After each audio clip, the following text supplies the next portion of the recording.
This part is going to be over behavioral emergencies. We'll be in Chapter 2, Part 12. Moving right along.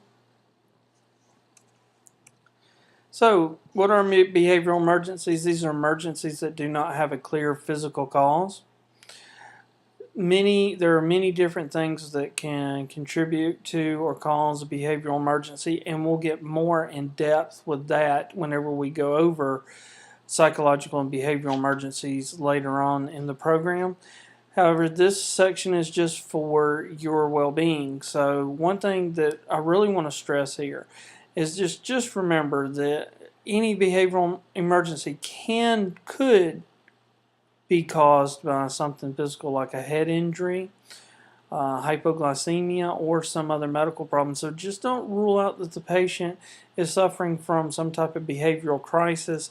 It could also be a physical cause behind it. So, like I always stress to every student and everyone, is that anytime you have an altered mental status, which if it was a behavioral emergency, I'm sure that there's an altered mental status there, you want to get a blood glucose because that could be a cause. So just remember that a behavioral emergency could result in some aberrant behavior, may not be socially acceptable behavior, and so on. But it may not be the patient's fault 100%. So most of these patients do not pose a threat, but use caution because some do. And one thing that I always stress to students is don't be aggressive towards them because that can precipitate some things.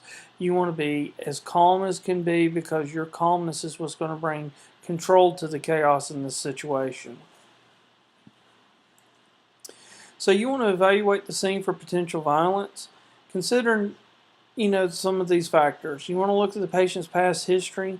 Most of us nowadays have the ability to look up what's gone on at the residence before or look up the patient's records on the way there.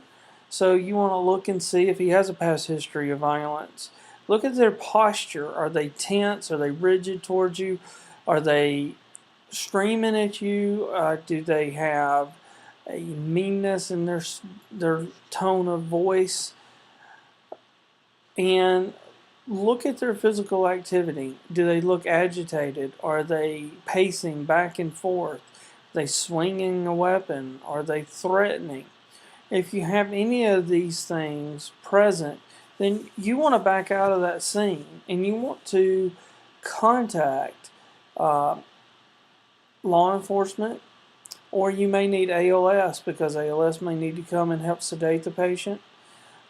If that's not an option and you're going to have to restrain the patient, then you're going to want to contact medical control and get orders or follow your protocol that's going to dictate how you're going to do this. But nevertheless, you need to make sure you have the proper amount of personnel present there to help you do this. And as always, scene safety is number one. If the patient is threatening or violent towards you, well, then you need to back out of the scene, call for backup, call for law enforcement, and await until that scene can be secured and deemed safe for you to enter. So that was the behavioral emergency section. Our next section is going to be a little longer, so it's going to cover stress, specifically the stress that we go through. So